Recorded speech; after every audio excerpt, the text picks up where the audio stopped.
Question number 103 Shri Arun Govil ji. Question number 103। Arun Govil ji, आपकी किस्मत अच्छी है। धन्यवाद Speaker, sir. रोज आप माननीय अध्यक्ष महोदय। Statement is laid on the table of the House. माननीय मैं अपनी कॉन्स्टिट्यूंसी मेरठ और हापुड़ लोकसभा के लिए उसके विकास के संबंध में एक जानकारी चाहता हूं माननीय इस्पात मंत्री से। क्या सरकार का मेरठ में इस्पात यंत्र स्थापित करने का प्रस्ताव है ताकि स्थानीय स्तर पर रोजगार के अवसर सृजित किए जा सके और क्षेत्र के युवाओं को औद्योगिक विकास से लाभ मिल सके, और यदि है तो उसका तत्संबंधी ब्यौरा क्या है? Honourable minister. Honorable Speaker, sir. Steel Ministry is deregulated sector, and the Ministry of Steel acts as facilitator. The decision regarding setting up of a steel plant is taken by industry based on techno-commercial consideration. Industry takes into account raw material availability, logistic, etc. while deciding. We are working as a facilitator by getting the raw material availability of seeing all those things. Actually, we will going to take decision about the setting of the industry.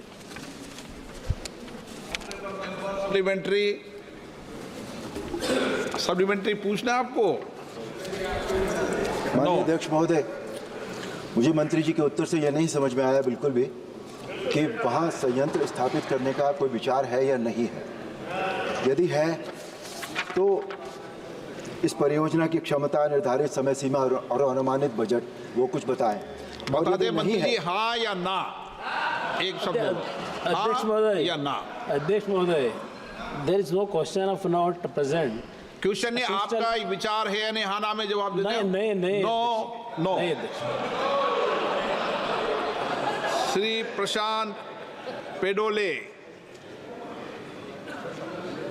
प्रशांत पेडोले। धन्यवाद अध्यक्ष महोदय। आपके माध्यम से मैं मंत्री जी से प्रश्न पूछना चाहूँगा। इस्पात क्षेत्र में आत्मनिर्भर भारत अभियान के तहत आयात पर निर्भरता कम करने और निर्यात को बढ़ावा देने के लिए क्या कदम उठाए जा रहे हैं?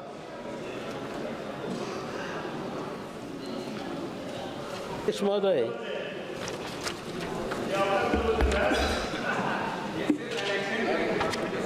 actually, अध्यक्ष महोदय,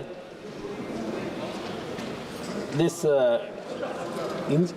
what is asking actually one more time I wanted to actually please one more time you please ask. चलिए एक बार दोबारा पूछ ले, लेकिन मंत्री जी please. Hindi I can't understand, that's why actually. आप इस्पात क्षेत्र में आत्मनिर्भर भारत अभियान के तहत एक आयात पर निर्भरता कम करने और निर्यात को बढ़ावा देने के लिए क्या कदम उठाए जा रहे हैं? अध्यक्ष महोदय, आगे आप। The steel production in Atmanirbhar program, our Honorable Prime Minister, his vision is by 2030 we have to reach the production of steel by 300 million ton. Adhyaksh ji, for that actually we are working out to self-sufficient production. We are working out to reach that Atmanirbhar program. Adhyaksh ji. Shri Balashowry Vallabhaneni. My question is regarding to just press the button. setting up a steel plant at Kadapa in Andhra Pradesh. According to AP Reorganization Act, central government has supposed to set up a steel plant at Kadapa. Even after 10 years, nothing has happened. Whether ministry is going to take up this issue because it is a act promise according to AP Reorganization promise. So now I requesting the minister whether he is going to consider that or not. Honorable Speaker, at present, that issue is not in front of us, Ministry Adhyaksh ji. If that issue comes, actually, we will try to consider it, Adhyaksh. Question number 104, doctor Namdev Kirsan. माननीय मंत्री जी, माननीय सदस्य, honourable member, please. माननीय सदस्य प्रश्न पूछें। Sir, the reply is given to the question. In that it is mentioned that सरकार 22 अनिवार्य कृषि फसलों के लिए फसल बीमा देती है, के लिए न्यूनतम समर्थन मूल्य तय करती है। लेकिन आज जो न्यूनतम समर्थन मूल्य जो तय किया गया है वो बहुत ही कम है। जिस तरह से यहाँ वादा किया गया था कि उत्पादन खर्च होता है उससे 1.5 गुना वो तय करेंगे, न्यूनतम समर्थन मूल्य वो हुआ नहीं। और किसानों की आय डबल करने की सोची थी लेकिन डबल हुई नहीं। इसके ऊपर अगर आप, मेरा ये सवाल है कि क्या न्यूनतम समर्थन मूल्य में बढ़ोतरी करने का विचार सरकार कर रही है?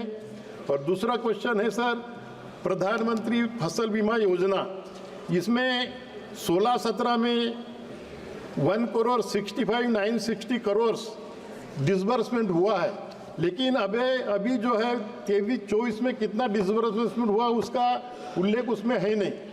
तो हम कहना चाहते हैं कि इस प्रधानमंत्री फसल बीमा योजना का लाभ सभी किसानों को मिल नहीं पाता, क्योंकि किसानों को अनेक अड़चनें आती है। वो अड़चने के लिए, उनको सामना करने के लिए, उनको सॉल्व करने के लिए कोई भी वो कंपनी का प्रतिनिधि वहाँ होता नहीं।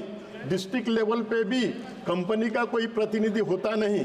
तो वो काफ़ी किसान इस फसल बीमा योजना से वंचित रहते हैं। तो वंचित ना रहे, सभी प्रकार का नुकसान हो वो उसमें कवर होना चाहिए। कुछ बोलते कि बाढ़ से अगर हो गया तो नहीं मिलेगा, इससे हो गया तो नहीं मिलेगा, ये पर्टिकुलर इससे हो तो मिलेगा। तो हम चाहते हैं कि सभी इससे सरकार ये उसमें इंक्लूड करेगी या उसमें एग्रीमेंट में कंपनी के कि सभी तरह का नुकसान होगा उससे आपको बीमा मिलेगा। अध्यक्ष महोदय, माननीय सदस्य ने जो प्रश्न पूछा है उसमें उन्होंने कहा प्रधानमंत्री किसान सम्मान निधि और अन्य कृषि योजनाओं की क्रियान्वयन, उक्त योजनाओं के लाभान्वित हुए किसानों की संख्या, और फिर पूछा उन्होंने गृह में कि किसानों को समर्थन मूल्य। आप तो उन्होंने जो पूछा उसका जवाब दे दो। अध्यक्ष महोदय, पहला मेरा निवेदन है कि भारत सरकार और राज्य सरकार दोनों मिलकर मूल्य आयोग की सिफारिशों के आधार पर 22 फसलों की समर्थन मूल्य तय करती है।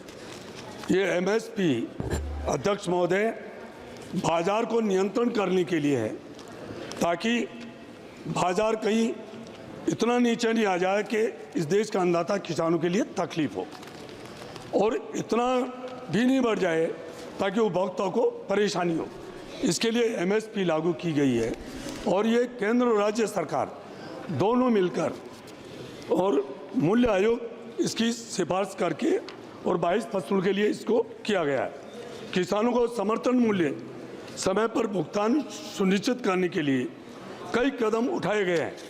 पहला कदम है, भारतीय कपास निगम ने वास्तविक कपास किसानों को एमएसपी का लाभ सुनिश्चित करने के लिए उन्होंने आधारित इसको किया गया है, ताकि किसान पंजीकरण कराकर ऑनलाइन बिलिंग प्रणाली शुरू कर सके। इसके माध्यम से भुगतान सीधे किसानों को आधार लिंक बैंक खातों में 3 से 5 दिन के भीतर किया जाने का प्रावधान है। मंत्री जी, आप किसान नेता हो। अध्यक्ष महोदय, आप किसान नेता हो, बहुत बड़े किसान नेता हो। आपने उन्होंने पूछा जो जवाब दो। पहले किसान सम्मान निधि की बात करी है। हाँ, उन्होंने फसल मुआवजे की बात करी है। अध्यक्ष महोदय, फसल मुआवजे के लिए नीचे गिरदावरी की जाती है, और ये राज्य सरकारों का, इसमें राज्य सरकारें, राज्य सरकार और केंद्र सरकार दोनों कि इसमें सहभागिता है, राज्य सरकार का महत्वपूर्ण इसमें भागीदारी होती है। नीचे जब गिरदावरी होती है और इस गिरदावरी के आधार पर जब केंद्र सरकार कृषि मंत्रालय में आते हैं तो उसका भुगतान करने के लिए किया जाता है। भारतीय खाद्य निगम और राज्य एजेंसियां मिलकर ये काम करती है। मैं मान्य अमाउंट मैं अध्यक्ष महोदय मेरे पास सारे विवरण है। हाँ बताइए, विवरण बताइए। किसान नेताओं प्रैक्टिकल जानते हैं, खुद किसानी करते हैं, बोलने दो उनको। अध्यक्ष महोदय मैं ये किसान सम्मान निधि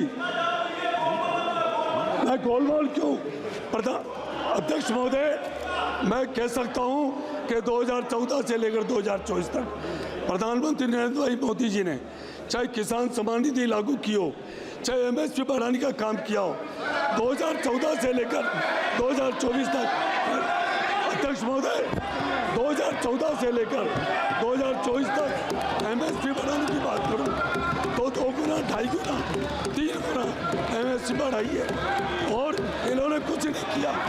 इन्होंने सिर्फ नारे दिए, नारे के अलावा कुछ नहीं किया।